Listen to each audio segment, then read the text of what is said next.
Ready, guys? I got to start the show texting. It's just tradition at this point. Welcome, everybody, to Extra Time, driven by Continental for the last time in 2020. What a year it's been. We started this year about 5,000 years ago, and we have made it to the end. I am David Goss, joined by Matt Doyle and Calen Carr. No Andrew Wiebe today, as we are finally ending our coastal bias. Andrew Wiebe is headed to Kansas or Missouri. I'm not sure the difference, to move there permanently, and he will be hosting the show from there on out, which means, you guys, we've got flyover country involved. Mm-hmm. This show officially represents all of America. Did you see the little kid who is doing the extra time Wiebe intro impression on Twitter? Wiebe responded to him, and it was awesome. First of all, shout out to that kid if he's listening. I don't remember his name. But it was also kind of scary in the sense that, like, there's a whole army of Wiebe minions being like, from New York. I was like, oh, man, a lot of different range of emotions watching that. Kind of like when I go around the country, or when I used to, and meet everybody who loves Matt Doyle, and just how many people are Team Doyle around there. Yeah, it's amazing. I appreciate being in press boxes where people are ripping Matt Doyle and they don't even know I'm there. They're just doing it for themselves.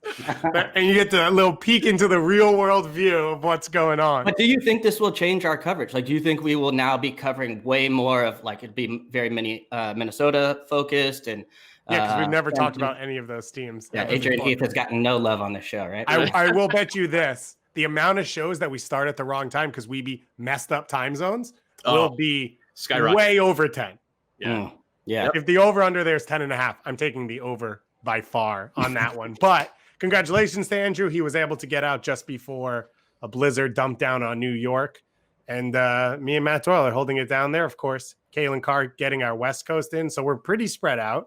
I don't really think we need anyone else. Charlie's in Boston. Yeah, Charlie's in Boston. But Calen was actually spent a lot of the year in Atlanta as well. So we had the South covered. We don't really have anybody in Texas. So I don't know. Maybe we send Wiebe on a road trip down Is there. Kansas that far from Texas? I don't know. It's all It's all flyover country, right? There you go. Anything west of the Hudson, I don't even understand. I've never even heard of it. We've got a great final show of the year for you, though. We've got an interview coming up with Claudio Reyna as Austin FC starts to really beat down the door and make a bunch of moves, a bunch of trades. The expansion draft, which happens on Tuesday, which you two so expertly helped host. And we'll talk to him about all the moves they made, including a big trade that just went down a few minutes ago for Alex Ring from NYCFC, Claudio Reyna's former club. So we'll ask him about all of that. And CCL is upon us at Exploria Stadium. Where else would it happen? I think it's the most CCL thing that could ever happen. And then we've got a bunch of free agency, re-entry draft, rumors, waivers, everything going on. And that's what we're really excited about. So let's get into it. I'm surprised that Extra Time wasn't sent down to the CCL bubble just to really be there and report from CCL. I think there's a chance we could have played in the tournament. Did NYCFC take a goalkeeper from Orlando on loan? Yeah, the bench was real thin. It was Mason Stajuar, who's I think the third string keeper for Orlando, was the backup for NYCFC. He's got to feel pretty lucky he didn't play in that game because NYCFC got pounded. That's very old school MLS. I guess played during the winter off season for Chivas USA, one of my proudest moments. The old reserve league was just grabbing dudes. It was awesome. Yeah. I wish the reserve league was here so Henry would play again, because that's all I've heard is that coaches played half the positions. It could be coming down the pipe next year. We'll be we'll be a lot more professional and a lot more organized. Something we'll talk about in 2021 when we're all back. But let's finish 2020 first. CCL, disappointment. We all know it's coming. You sign up, you log in. We had 4 MLS teams going into this round, 3 of which were playing a second leg of a game that happened in February of 1975. And they were just closing out that series. And then LAFC facing off against Cruz Azul in a 1-game match because they hadn't played their first leg to move into the semifinals. So to start it off with, Montreal beat Olympia 1-0, which was not enough to get over the Hondurans. So the Hondurans are the first Central American team in the semifinals, I think, in 5 years, and the first Honduran team ever in this format of the CCL. The first Honduran team since, I think, 2009. Which is a different format. Okay, yeah, since they eliminated right. the group stage thing. Okay, yeah. And they renamed, I think at the time that was Campeones, CONCACAF Campeones Cup. And now it's CCL. Maybe I'm wrong. You could be right there. I think you're wrong about that one. So Olympia will face off against Tigres, who beat NYCFC. They came into that game, NYCFC trailing 1-0 on away goals.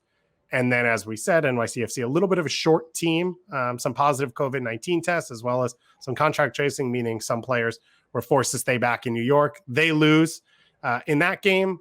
Then we had Atlanta going into a game they were already down 3-0 in. And they dominated Club America like you knew they would. And Jackson Conway comes off the bench, bangs a header into the corner, celebrations galore, and Atlanta loses 3-1 in the overall series. And then we finally got to a game where we had a chance. LAFC facing off against Cruz Azul. We all know what happened to Cruz Azul a few weeks ago in the Liguilla. Up 4-0 in the first leg. Yeah, I don't think everybody knows. Yeah. I thought we talked about it on the show. They were up 4-0 in the first leg after against Pumas. And in the second leg, they lost 4-0 to be eliminated because tie goes to the higher seed in historic fashion. And it's kind of been Cruz Azul's MO over the last 35, 40 years to do things like that. On this show, last show, Doyle, we said LAFC has a chance to win this. Then there's a massive gap. Then NYCFC in Montreal and Atlanta, and that clearly was correct. But from LAFC, they had a lot of chances. They finally get it done late on. They win it 2-1. What did you see from them? And now they're moving on to play Club America. Do you still feel they have a chance to win this? Yeah, they do. The way they dominated Cruz Azul kind of surprised me. And as you said, they missed some chances. They could have gone up gone into halftime up 3-1. It was Rossi hitting the bar. Well, to be fair, that was a spectacular fingertip save from the young Cruz Azul goalkeeper. But like that's a chance that you would expect Rossi to put away. There was two other like very big chances. One from Mark Anthony Kaye in the first half. Kind of an open header on a set piece as well. It could have been very, very different. And I think that maybe not playing in over a month led to a lack of sharpness that allowed that had LAFC kind of allow Cruz Azul to stick around. But then in the second half, it was like I kind of expected Cruz Azul to come out and play the way that they played throughout most of the Liguilla and the tail end of the Liga MX season, and they just didn't. They couldn't get on the ball. The LAFC midfield was dominant. The back line sort of reduced their errors. And then once the kid Opoku got the screamer of a goal from the corner, like, okay, so it's 2-1 now. And you expect Cruz Azul to throw in the kitchen sink, and they had nothing. They tried to, but bringing Latif Blessing on and changing a couple of things up from Bob Brett, like Blessing was winning every ball and pressuring 4 players at once in central midfield. It was a monstrous performance. And it was just, at the end of the night, there was zero question that LAFC were the better team. Which is always pleasant. It's always nice to see an MLS team do that against a Liga MX team, but to have it be a Cruz Azul team, which was really good all year, and also in the context of what LAFC did to Club Leon to start the season, and of course Leon just crowned Mexican champions, to have that series win to open it, and then this one-off to get into the semifinals. No matter what happens against Club America, it's a great achievement from LAFC. But I don't think they're thinking of it like that. I think that they see a chance to get past Club America and make the CCL final. Kayla, when I watch this LAFC team, I know it's been a tough year. The first thing that comes to mind is this team has more juice than I think any team in MLS history, in that they just create chances and they just keep doing it and doing it. And they are moments where they've got almost too many runners in angles. And you saw that over the course of last night as well. But there's MLS teams that go up against Liga MX teams that can't get into the final third at any point. And it looked like Vela maybe wasn't 100% back, but he's close, and he's closer than he was 5-6 weeks ago when he came back from injury. And if he's there, that seems to be the key for LAFC to try and get over a Club America and potentially a Tigres or Olympia in the final. Yeah, I agree with Doyle. I think there was maybe a little bit of lack of match sharpness, especially around goal. But part of the reason we really liked LAFC going into this is the roster build, the depth. I mean, the winning goal, and then you look also at the depth. Like to bring on Latif Blessing and Rodriguez in the second half made a big difference. But yeah, Vela looked so much better too. And you know, how often do we watch these matches against CCL and you say, oh, you know, the top end talent seems like it's maybe on the other side. Well, in this game, when you have Vela, that completely changes it, because he was the best player on the field. Even when you look at the way that, you know, the Mexican players were looking at him, it's like they're like trying to talk to him or get close, like kind of get his respect a little bit, and they couldn't get close to him. The way that he, you know, this is why I thought in the playoffs that game against the Sounders just came a little bit too early for them. And he just, when he receives the ball and he's static, he's a different player. And what was happening was you saw him receiving the ball in motion, getting into wide areas. And from there, it's really impossible, because once he builds up a little bit of motion and movement and starts running, it's, you know, he just glides by guys. It was pretty amazing. So to see him fit and healthy. And then the other big difference, I would say, is the back line for LAFC. Mario. Yeah, they looked really solid. They didn't really look super threatened, really. They looked very comfortable throughout the match. There was that one sort of shaky play from Vermeer with the goal that get called back early on. But other than that, and a couple of set pieces, it really looked like set pieces was maybe the only way that LAFC was going to get hurt. And for an LAFC team that hasn't looked secure, that's been their sort of big weak point throughout the season this year, that's let themselves down. I thought that was a really promising thing, because you can have Vela going forward and doing well, but you can't really trade off the same way that and make up those same gaps that they could maybe throughout the MLS season in CCL as you go deeper and deeper into the tournament. So the fact that they were able to look strong in the back, I thought was also a huge positive. So one interesting thing, and Calen mentioned the depth for this LAFC team. Brian Rodriguez, who had tested positive for COVID-19 and spent the time quarantining and maybe not in that level of fitness, now coming back for his first game. He came off the bench. Latif Blessing also came off the bench. Danny Musovski got the start at center forward for this game. Cifuentes got the start in central midfield. Doyle, do you think Bob Bradley sticks with the same roster because he got the performance he wanted? Or does Latif come in and slide Rossi in the middle on the wing? Or does he come in central midfield? There's a few options here for Bob to move things around. What do you expect to see against America? I would imagine that if there's going to be one change, it would be Latif coming in from the start. Cifuentes is a nice player, and you could see, you know, why he's so highly rated in Ecuador, and he does some really good things. But Latif is almost unique in terms of the two-way impact he can have, because he's like, just as a defending like that as a number 10 is not something you see outside of like a few very dogmatic teams like Liverpool or RB Leipzig. But he's also very clever and very good off the ball. So he opens the game up with his constant movement. And when you have passers like Marc-Anthony Kaye, Eduard Atapesta, and Carlos Vela in there, they're going to be able to take advantage of that. So I just think he makes, even if he's only 60, 65 minutes fit, I think you start him because he just makes you a more dynamic team right from the start, allows you to control the game. And as we saw against Cruz Azul, once LAFC start controlling the game, they just get stronger and stronger and stronger. So I would expect that one. I think Musovski's got to start because Opoku, well, you know, he was fun, or he scored a fun goal. He otherwise really, really struggled. And he played half the time on the wing.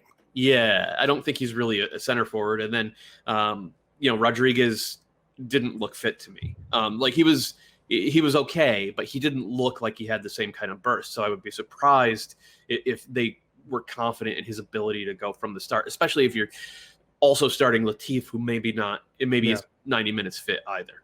Now, reminder, no extra time in these games or added time. So it goes to PKs after 90, which gives you, I think, more flexibility to start a guy like Latif, because you don't have to then sub him out and get through another 60 minutes of gameplay. My one worry is Blackman. What's his injury status? You know, he really gutted through that one last night, but you wonder how did he respond on not a lot of time to recover. And so that one worries me, because when we've seen how LAFC has to shuffle and move pieces, then does Latif go back to outside back again? Do they have to then shift things around? I mean, it is it's not, he was really strong. And I think if they can get him back, that will be big. I agree. Latif comes in for Cifuentes, ideally, and Musovski stays in the lineup. I thought he does a really good job of helping to set their pressure, their line of confrontation. And Latif changes the way they play overall. I mean, just the way they're, you could hear in the match, especially with no supporters there, Bob driving the team forward and how they shift and move and push and then drop and be compact. And Latif is like a rocket ship that like takes seriously the team to the next level. Is the way he's able to close people down, the way he's able to break plays up. I mean, even the little ones where you're up and he's tackling a guy and the ball goes out for a throw in. I mean, that does so much for the team just to catch your breath and to know that you have a guy that can do that. And then what he gives you on the other side of it as well. So, yeah, I think he comes in for Cifuentes ideally, but Blackman, his health might change the picture overall. Yeah, reminder that one of the weird parts of this CCL is MLS teams have had to put in whether or not they're going to pick up options on players and things like that already. So Bradley Wright Phillips not there, could be coming back to LAFC. Absolutely breaking my heart. Like, hit whatever number he's asking for and have Bradley Wright Phillips for this tournament. Like, it would have been like Danny Musovski is a good player. He's shown throughout the year that he can be clever and add value to a team when he's surrounded by high level players. But like Bradley Wright Phillips in these games as like your third option. Oh, it's. Do you think if you go to a final though that you would think about that, right? Would you not? Yeah, absolutely, right. But I don't know what I think once you set the roster ahead of this tournament, then the roster, they can't they can't ship him in on Sunday afternoon. They did bring Diego Palacios in at the last minute. I have zero idea what's happening with rosters in this competition. I think that's been made clear. There's a bunch of academy kids on the roster for LAFC as well. So we'll see what happens. Congratulations again to Jackson Conway, his debut with Atlanta United, as well as a goal against Club America, a good young homegrown striker. David, pretty excited about. Let me ask you this. If I had offered you this before this round of games where 3 of the 4 MLS teams win, only 1 advances, though in pretty dominant fashion, and then there's 1 crushing loss, would you have taken that? Would you have did you consider this a kind of a successful 2 days for MLS teams in CCL? Yes. I thought Montreal was going to get a second goal. Yeah. So in that game, I felt like, okay, we're going to get 2 teams moving on and have a shot from both sides of the semifinals. But I didn't think Montreal had a realistic chance against Tigres. So therefore, our best bet is having LAFC get to the final. And so I would take this. Eric Lopez made his debut as well for Atlanta. So that's something to be excited about with the whole roundabout way he's ended up on that team. Last piece we have to add in here. Andre Pierre-Gignac scored an unbelievable header against NYCFC. Add in here. Wrong. This should be the focus of our show. I know. This should have been after that, he went to run to the side and then was like, no, ran back to the goal, leaned against the post, a la Thierry Henry for New York Red Bulls. And apparently Gignac and Henry had met in the hotel the day before to hang out. And then Gignac said in a quote afterwards about it, well, we were playing in New York and I was trying to respect Henry. I would have celebrated in front of him in the next game, but they had already lost. Yeah, he said in his face. I would have celebrated in his face. And he said, Henry played for New York Red Bulls, and everyone knows New York is red. So I had to do that celebration against NYCFC, which means 1, Gignac is a huge ETR fan. You know he's an ETR fan. And 2, there's a decent chance he's going to come and play for the Hartford Athletic next year because he just loves the Northeast rivalries so much. May I submit buy a Gignac Hartford Athletic shirt for sure? I would buy that. May I submit? We should put that into the open of Extra Time. I feel like that quote was good enough. We should put Gignac in the open. He also said New York is red maybe 2 or 3 times. Nice. Like he doubled down to be like, I know what this is, and I need to make this point very clear, which is such a savage move just to run the team off the pitch, score against them, drag them based on some old lore between, your buddy you just had a coffee with. Henry retired before NYCFC even existed. It's bizarre, but it was awesome. Just very, very cool. Yeah, and I think he's probably been watching the show. You got to say, the guy's probably the greatest player to play club in this region. The things he can do what he's done in the past 6 years in terms of leading what we all agree is the at least the team of the decade at the very least, if not maybe the best. But there's one thing they don't have. Tigres do not have a CONCACAF Champions League crown. I thought you were going to say a New York Derby win. They don't have it. They have plenty of Monterey. Gignac doesn't have it in his career so far. Yeah, that's true. But no, it's like Tigres. Can you do it on a cold night at Yankee Stadium? Tigres, with the way they played, it's tough for anybody to beat them. But it was obviously very, very tough for NYCFC to do so without their starting defensive midfielder. It's called a segue, David. Take it. Thank you. And on that note, let's move to Austin FC. They had their expansion draft on Tuesday. 5 picks made, 1 traded in Kamal Miller to Montreal, and we'll talk about all their moves coming up in just a little bit. So they selected Danny Houston, Jared Stroud, Brady Scott, and Joe Corona. But the big news just coming down moments ago is they've traded for Alex Ring from NYCFC, $500K in GAM in 2021, $250K in GAM in 2022, potentially rising all the way to a total of $1.25 million for the 29-year-old former Finnish international, because he doesn't play international right now. This happened just as we were starting the show. You guys, initial reactions, you kind of broke down Austin's roster heavily over the last 48 hours with your work on the expansion draft. How does this piece now fit into what Austin's been building? Perfectly. Alex Ring is a top 5 D mid in the league. He's still in his prime. We saw the success that Nashville had this past year, and a lot of it came from obviously getting the back line right, but like a lot of it came from that engine room with Dax McCarty and Anibal Godoy, just MLS veterans who know the position in the league and know how to do work. And now with Ring, you have a guy who is at, or even I would say above that level. The past couple of years, he's been just superb. It is the right way to spend your allocation money. If you had go out on the market to get a guy like this, you're probably spending $4 or $5 million. Spend a third of that in the league, plug him right in. He can do it in MLS. So I think it's just a great move for Austin. It's probably the right move for NYCFC as well. Yeah, because they have James Sands coming back. They have in Justin Hack and Tavon Gray, two more academy kids who I think really fit that role. And they have Kasha Acevedo, the Uruguayan, kind of a 6, kind of an 8, who can play that role as well. So they are stocked at D-mid. It's tough to trade a guy who's been as good for them as Ring has been over the past few years, but that's the business, and you have to make tough decisions. And I think so for both teams, I really like this one.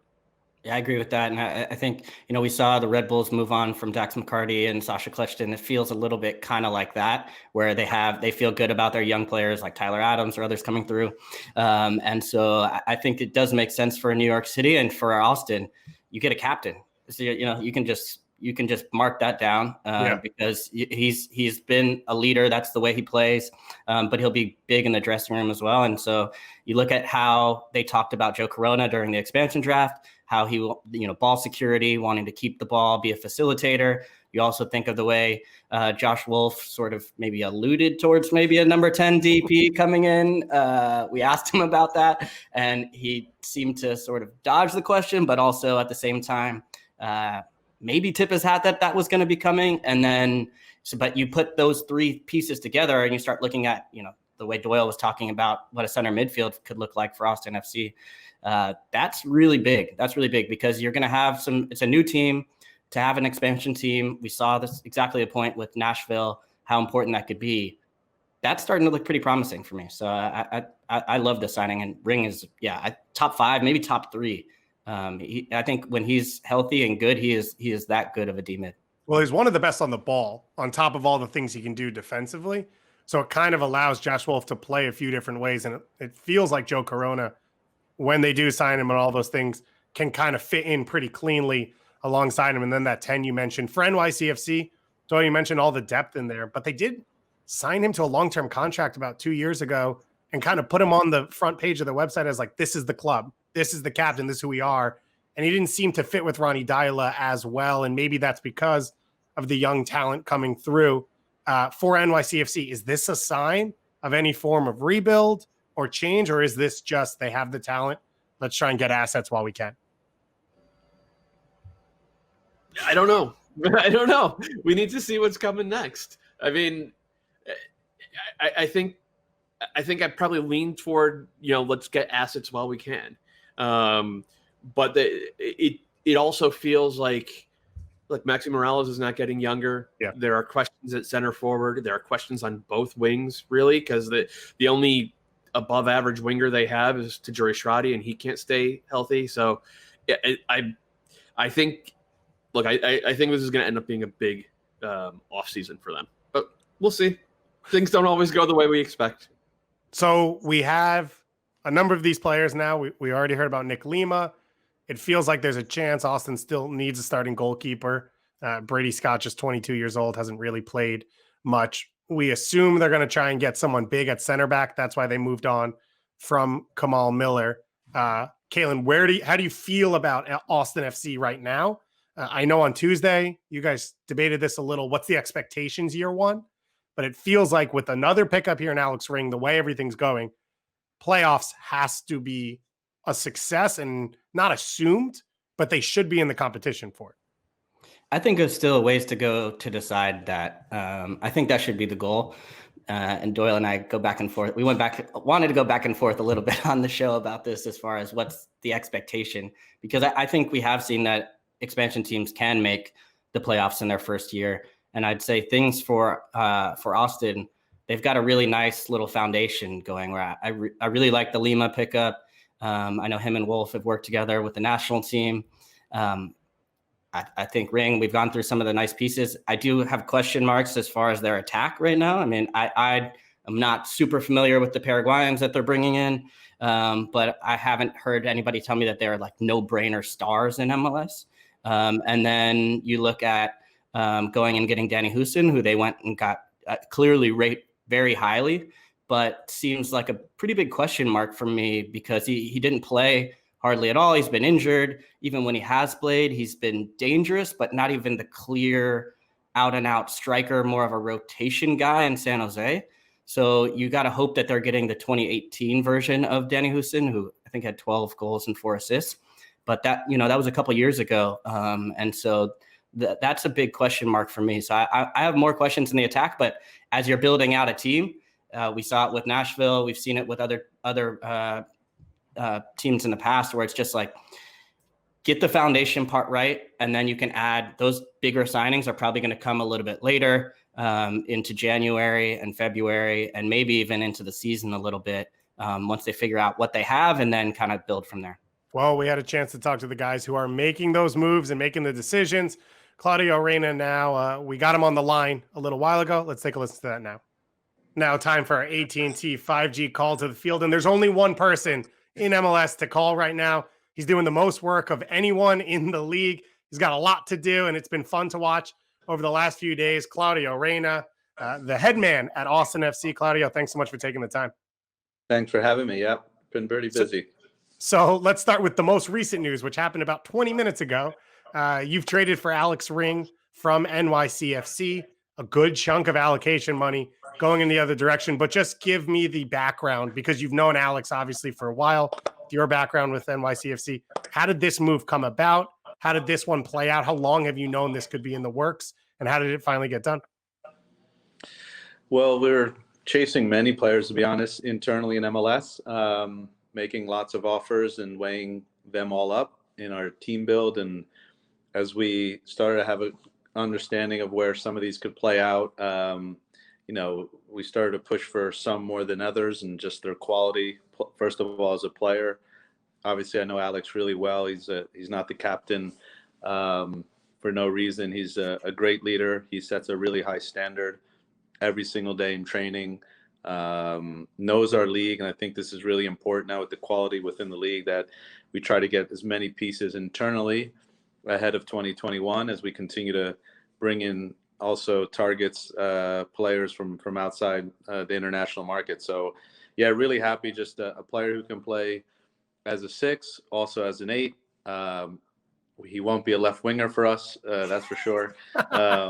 But he again, that did show his versatility, because he's a player who has so many qualities. But we look to bring him in to playing as a 6 role and really link everything up in terms of how Josh wants to play. So yeah, really excited about it, and another important piece of the squad. You've been aggressive in the internal market, as you said. Nick Lima last week for 500 in allocation money, and a good chunk going out as well for Julio Cascante and Uli Segura and Ben Sweat. How are you looking at the allocation money given to you as an expansion team? Because we see some teams go heavy using it to sign international players. The amount you put out for Alex Ring could rise to 1.2 million eventually. How have you processed that? How does it feel to kind of send out that number and make those moves?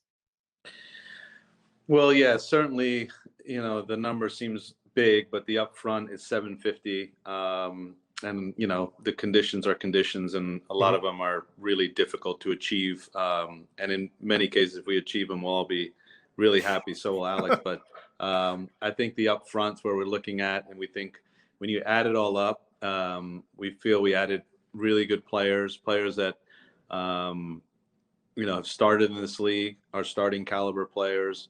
They know our league, which is very important, but it doesn't mean, we're not going to be adding players from outside of MLS. But we just felt with so much going on, when you weigh things up, also, knowing the players, knowing the qualities, they're all domestic as well. So given the growth of our league, we feel, being able to get some green card quality players inside MLS was good to do. So, and then lastly, players that are motivated for a new challenge, a new chapter in their career. It's something that I've, always noticed when how guys, come from another club where they've done well.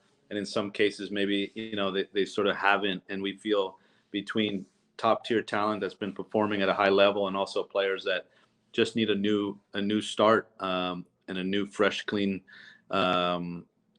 opportunity in their careers, is that something that we feel good about. So we have so much going on here at Austin FC. Players are enthusiastic about it. And, we're really starting to fill out our roster with some really good players. A giant chunk of snow just fell off my roof because you left New York, New Jersey, but we got a blizzard. You're enjoying things down in Texas with the warm heat. Let me ask you, though, about the expansion draft specifically, because that's why we brought you on. Then you made the big trade. How did you feel about how that day went down? You pick up 4 players and then you trade Kamal Miller. How did that experience go this time, maybe rather than your last experience with NYCFC? And how does the group feel about the work that was done? Yeah, we feel good. Well, starting with Kamal Miller, was a player that we got a great return in allocation and some other conditions in the 11th pick in the draft, which we felt it was a really good offer. And then added players, in Danny Hosen, a player that can absolutely play in this league, start in this league, will be someone who fits into how we want to play. Also his experience. We need some players like Alex who just know what it's about to get going and set a high standard. Jared Strout, someone who's got so much upside, felt this year did really well for Red Bulls, can play both left and right wing, and has a lot of a strong ability to get balls into the box with his left and right foot. Presses really well, works really hard. So someone that, again, while he's 24, he's just a player who's broken into first team soccer, and we think he's going to be a great addition. Brady Scott's a younger goalkeeper, was with the under 20s, and he still needs more experience, but someone who's going to be an excellent goalie in this league, and needs a little bit more development, but is motivated, and someone that for years have been tracking in the U.S. youth system. And Joe Corona, someone that knows our league, has played over 250 games, many of them abroad in Mexico. So he's someone that you put him in the lineup and he's going to do great. He's going to do fine. He's someone who's can play different positions, secure with the ball, and again, experienced player. He's 30 years old. We have 29-year-olds, and we're going to continue to try to attract some younger players as well, and just find this right blend of players to complement each other. So this is your expertise, and for a lot of us, it's hard to understand. So try and explain to the fans, if you can, a player like Danny Hoesen and a little bit Joe Corona, although we've heard that at the Galaxy were negotiating with him. Why take a player there in the expansion draft that is going to be available in the re-entry draft? How do you process those different concepts and mechanisms, and how does that move come about? Yeah, well, some of it's still sort of for us internally to keep, but we just, we're speaking to Joe as well, and how we could, perhaps renegotiate a contract that works well. And he's great. Had a really good conversation with him after the expansion draft. And so, again, first is just quality. We try to pick up players that have quality and have value, and that's what we did. That was our priority. So Joe's a player who's a very good player. Played many games at LA Galaxy as well. And while their form was indifferent, we saw within there a player that really would do well with us, and someone that we can count on in a big game from day one. So, we're speaking to him, and he didn't go in re-entry, and we're gonna continue to speak with him, and and see if we can keep him sort of for the longer term.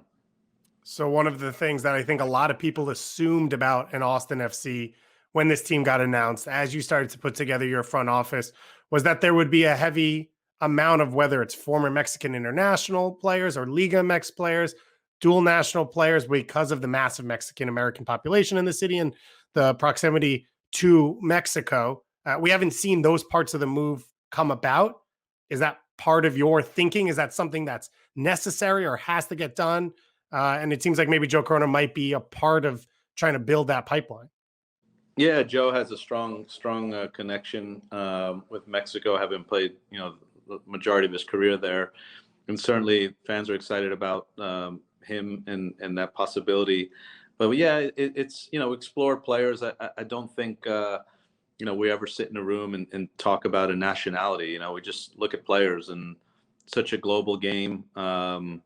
Good players from everywhere. Certainly Latin America, there's a lot of players that have come to our league and done really well. The challenge, and to be honest, is that there's sort of an inflation right now with players and Mexican players to MLS. So need to be responsible with how we spend the money on players and our discretionary money. And but we've been exploring it. We've been speaking to some players, and there is the possibility, but ultimately, Josh and I, and supported by our owners, it's always a soccer decision and how the player will fit into the team. Of course, any added value that we can get to that, for our fan base and the club, we'll certainly explore it. But, we've sold out season tickets. Our sponsorship is doing amazing, and partnerships at the moment, we're everything in that way is really positive. So there's no extra push or from the business side or owners that we have to sign a player from a certain country. The priority is soccer. So but again, with that, there's just so many players, maybe non-Mexican players playing in Mexico, of course, and obviously players from all over Latin America that we continue to monitor and scout. And it's again, it's a soccer first decision that we're focused on. So what's left? You've got one DP spot left, obviously. Got two wingers who are doing phenomenal down in South America and Copa Lib and South America and all their competitions. So you've got a DP spot left. What else? What's this roster build? What's the focus over the next few days and few weeks? Yeah, I mean, we still need to add some more players up front. We have two DP spots, just to clarify. So, that's so your one DP is Cecilio Dominguez so far? Correct. Yeah. Got it. So we certainly have those two additions to make. We want to add some more pieces, of course, in midfield. We feel that more players there. Some more quality. Really, I think we have some opportunities for players with TAM that we're going to use TAM on. Obviously, our two DPs. We got the college draft after that with the #1 pick that we think we'll have a really good player that we'll able to add. But right now, today, we feel good. But right now here in the offices, we're continuing to look ahead and add more quality to the team, and a mix of experienced players and certainly some younger players. I think that's also something that you'll see, is that we're going to add some younger players into the team as well. And it's really exciting. I think I mentioned in a few other interviews that the enthusiasm for players wanting to come to Austin, to Austin FC, has been amazing. So we're excited about the opportunity to bring some exciting players for our supporters.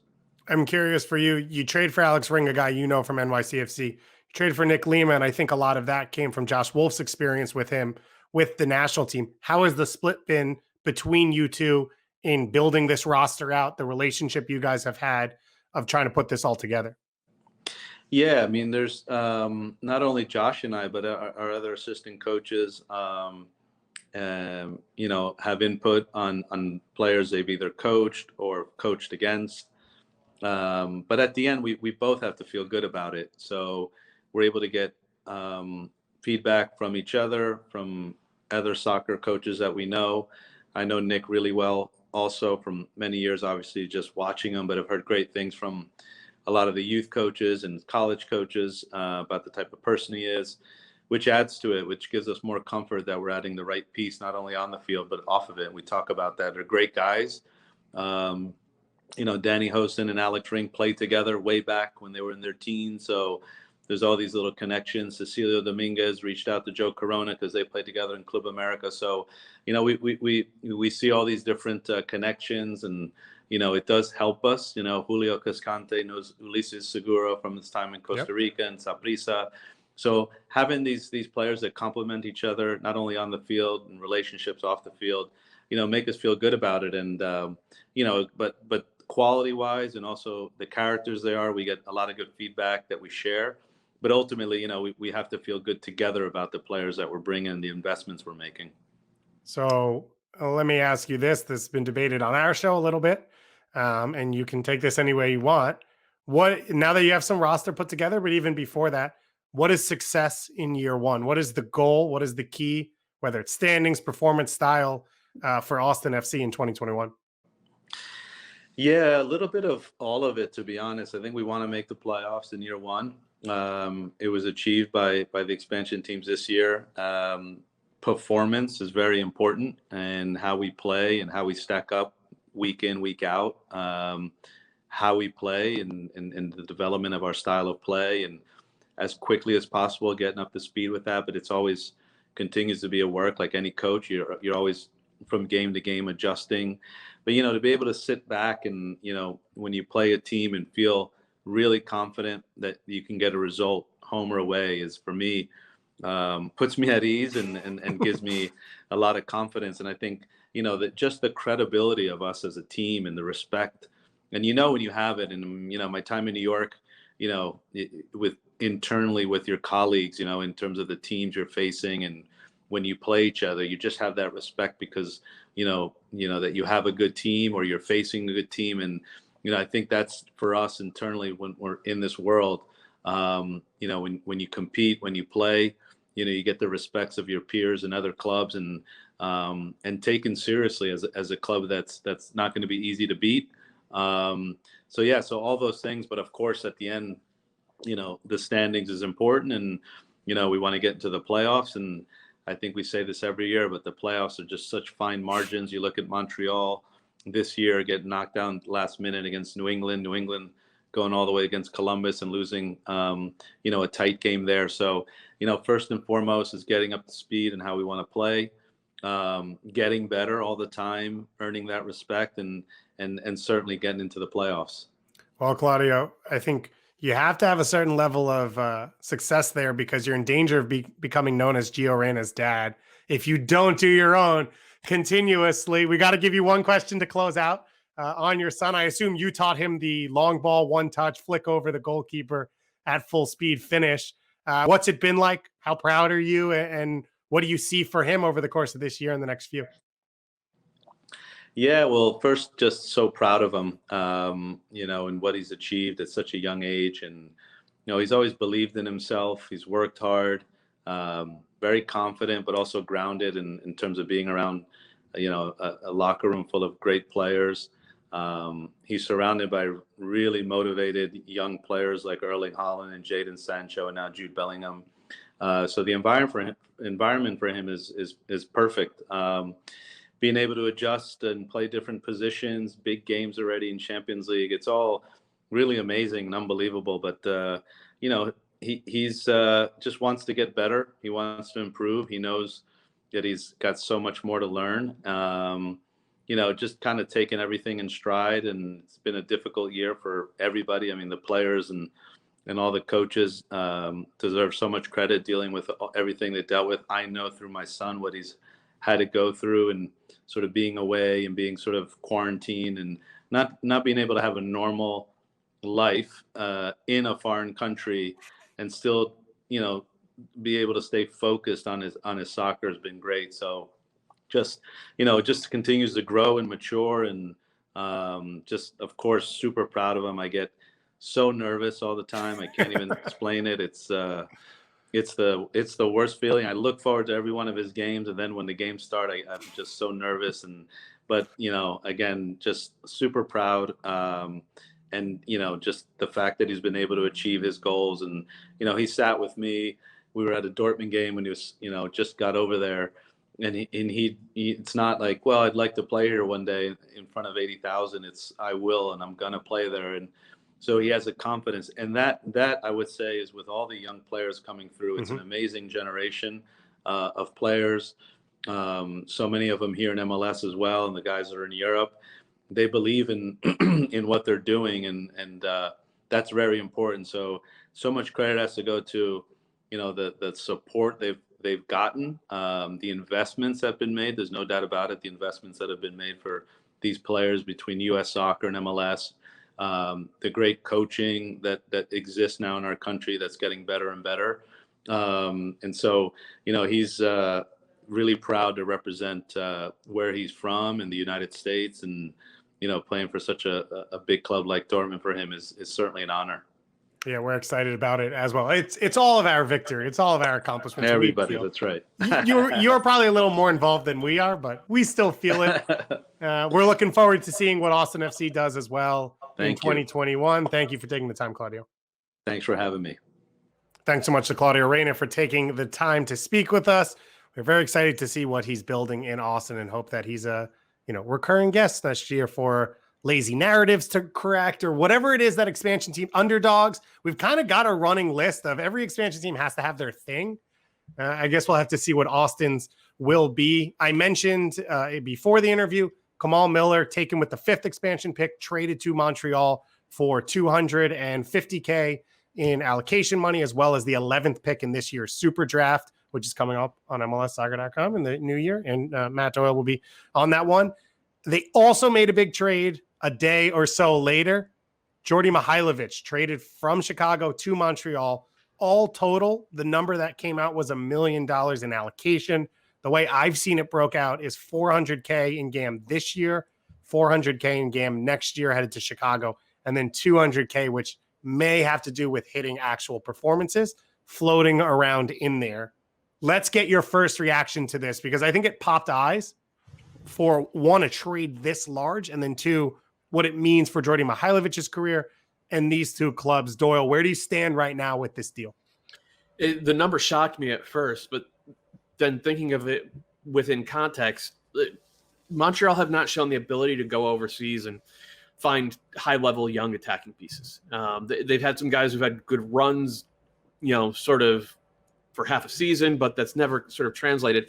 Djordje's been a good MLS player for about 3 years now, and he was particularly good, I thought, this past year.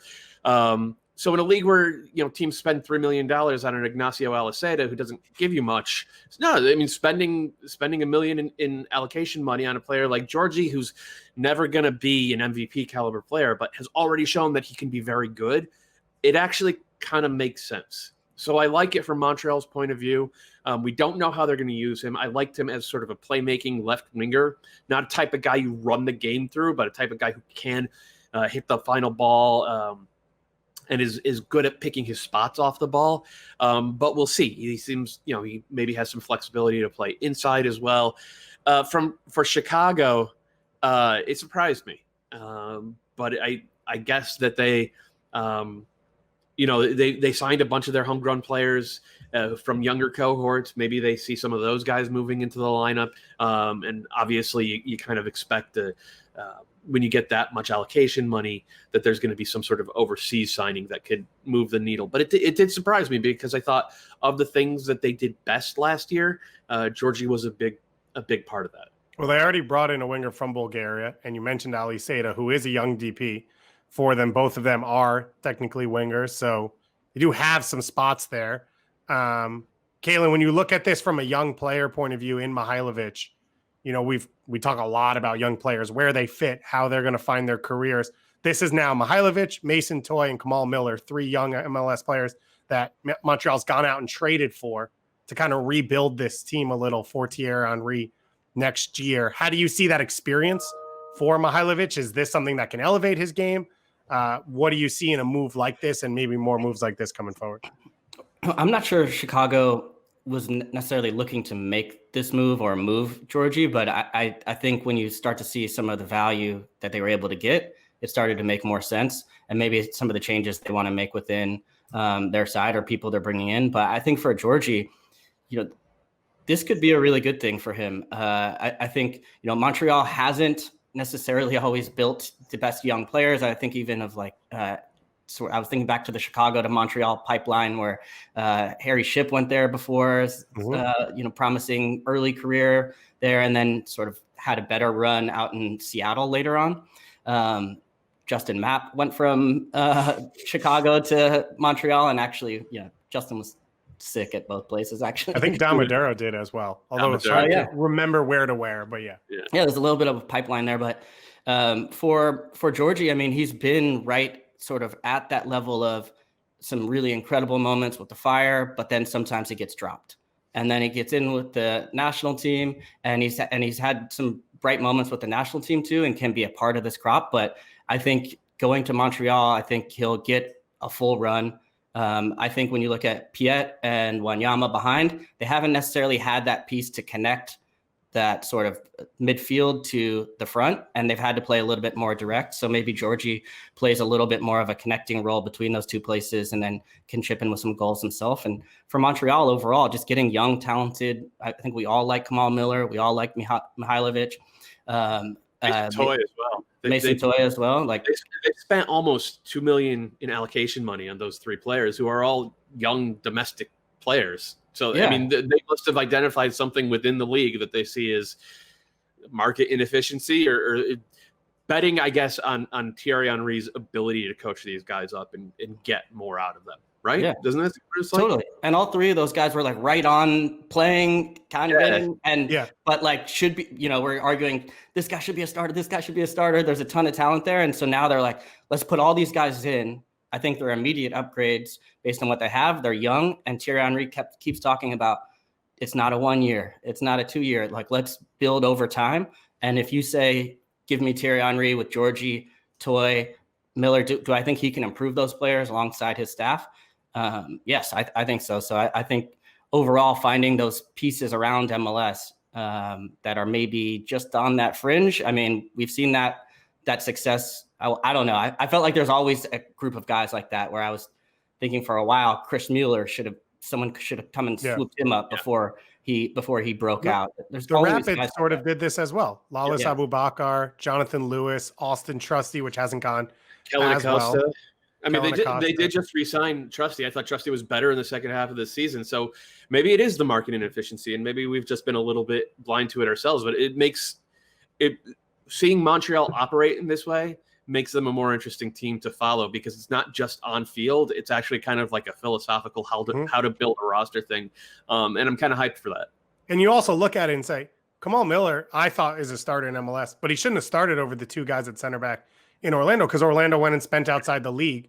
The other thing is, which I haven't totally wrapped my head around, is you give up allocation money, but these guys come on good deals. So you don't need as much allocation money to get under the cap, because Kamal Miller, Djordje Mihailovic, Mason Toye are domestic, so they don't take up international roster spots, which you could then trade later, and they come on reasonable deals that you can fit in under your cap if you then are going to go over and get international and stuff like that. So it's a really interesting move. I thought the Kamal Miller move was really interesting from them as well, and makes a ton of sense, especially because he could be a Canadian international coming forward, which would be pretty cool to see for Montreal. Another trade that was rumored or just got reported to go down was Fafa Picault headed to Houston for a minimum of $200K in GAM, potentially $275 in 275 total. I can report this is Instagram official gossip. Not on the gram. Yeah, it's gone live. So that's the only report we need. That's the new Paul Tenorio. Facts and fiction. And then one other thing, the reentry draft just began. Sounds like Atlanta United took Andrew Gutman with the number 1 pick, but there's rumors out there that they might trade those rights. Gutman makes sense as a pickup, but with George Bello doesn't totally make sense in Atlanta. So we'll see what happens with that pick. We've also got free agency opening up over the course of the next few days. There are a lot of names in there. These are players that are either out of contract or didn't have their option picked up by their current team. There's a large list of players. One we know that will be available is Kevin Molino. He put out his Instagram post, and you should follow him on Instagram if you don't, because it's great music all the time from the Hot Boy, saying that he won't be back in Minnesota. We don't know if that means he'll be back in MLS with a different team or he'll be going overseas for another contract. Doyle, we talked about this a bit on Monday. I kind of thought that out there in MLS, someone would pay him more than what Minnesota can pay him, whether it's a DP contract or a high-level TAM. To me, it just feels like he's better than people in MLS. You don't have to pay a transfer fee, so that takes away some of the money you have to give in that deal.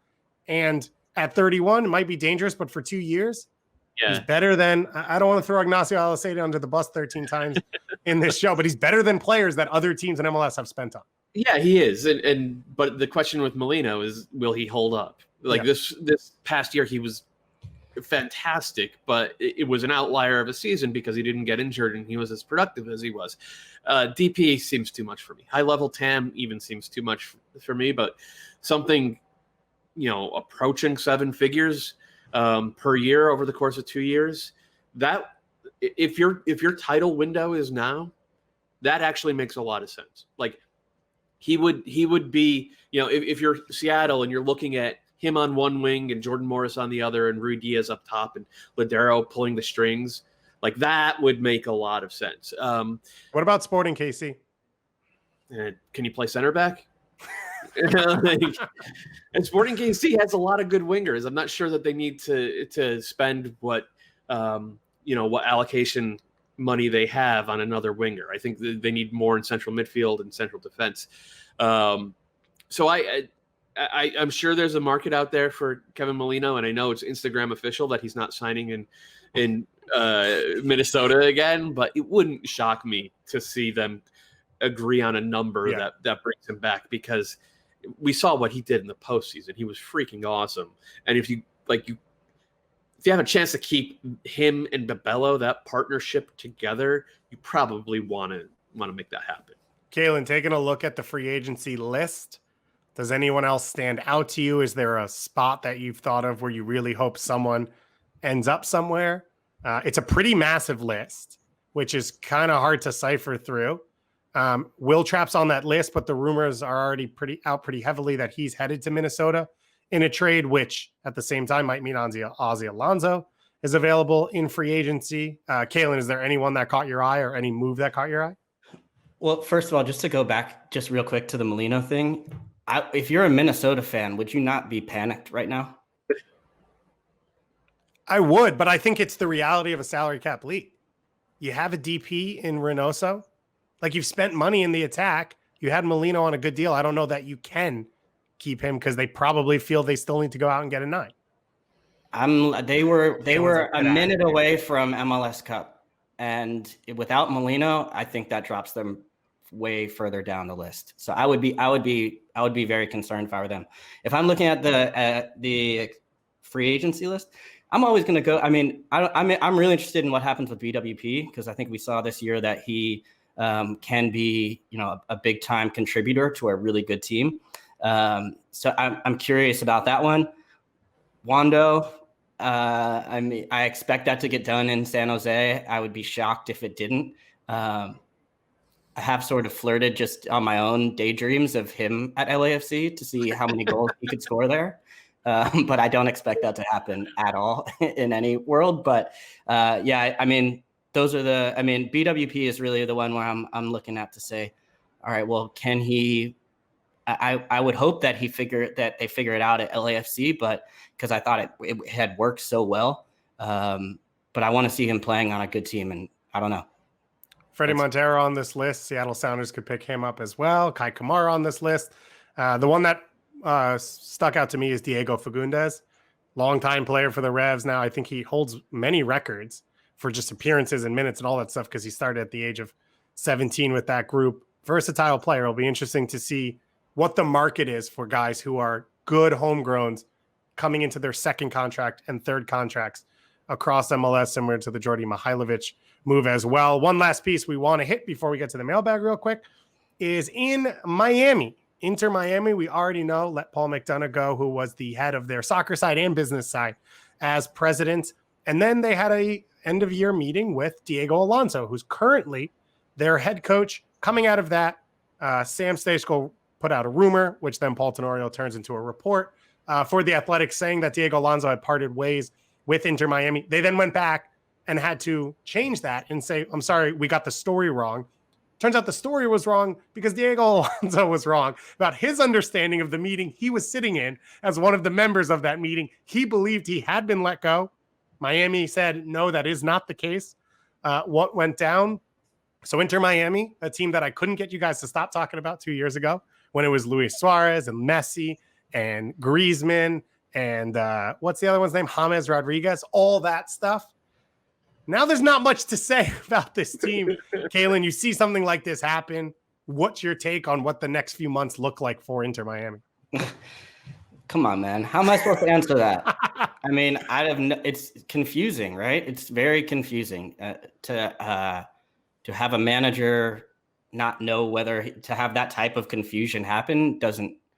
That's very difficult to understand. And I think, the other big question for me is who's making these decisions right now, because Paul McDonough's gone, that a lot of the senior brass on the technical side are gone. So I'm assuming this is now up to ownership. But then when you're looking at the way that roster was constructed a little bit, you almost felt like some of the moves at the end of the season, I started asking, okay, with Matuidi and Higuain, were these moves kind of made in panic because the team hadn't gotten off to a good start and they needed to sort of solve an issue right away? But then now does that sort of hamstring you where you get another age older and you've got to figure out a new manager coming in and you can't really make as many moves as you could before. So the questions, I mean, they need to make changes now. But again, part of the problem with Miami before was that they didn't have the people in place they made decisions without a head coach. And then they had to build on the fly. And yes, in a very difficult year where there was just a bunch of stop-start, they didn't have really time to figure things out together or even train at times. But they're kind of heading towards that same spot again, are they not? I mean, it's like you're going into an offseason, a super draft, looking towards the preseason or whatever it is, and you're in a similar spot where you don't have a manager. You don't even actually have the people above the manager to make these types of decisions and try and fix things. So they've got to figure things out, and they've got to figure it out pretty fast. We've seen in other sports the connection now where you just go straight from broadcasting to running a team. Calen Carr, Inter Miami. Call me. I'll call Calen. I'll get something done. I'll only take a little sliver of the deal off the top. Let's hit the mailbag real quick before we get out of here. Derek Ashleman says, you guys were talking about where Matt Besler should go, one of the free agents last episode. Why not RSL? They need a veteran center back after Nedum retired, and ending his career playing with his brother, Nick Besler, would be a big sell for RSL. Could be an interesting one from Derek. And I'm going to close you guys out on one big one. It's from Sam in St. Paul. He says, what are your soup power rankings? He then lists 5, none of which would be on my soup power rankings. I'm borderline offended. Huh. So, does anyone have a quick answer for me? Do you consider pozole a soup? Because pozole is way up there. Then there's a Tuscan white bean and kale soup that I actually make with chickpeas and spinach instead. That I really dig that one. Those are probably my top. Yeah.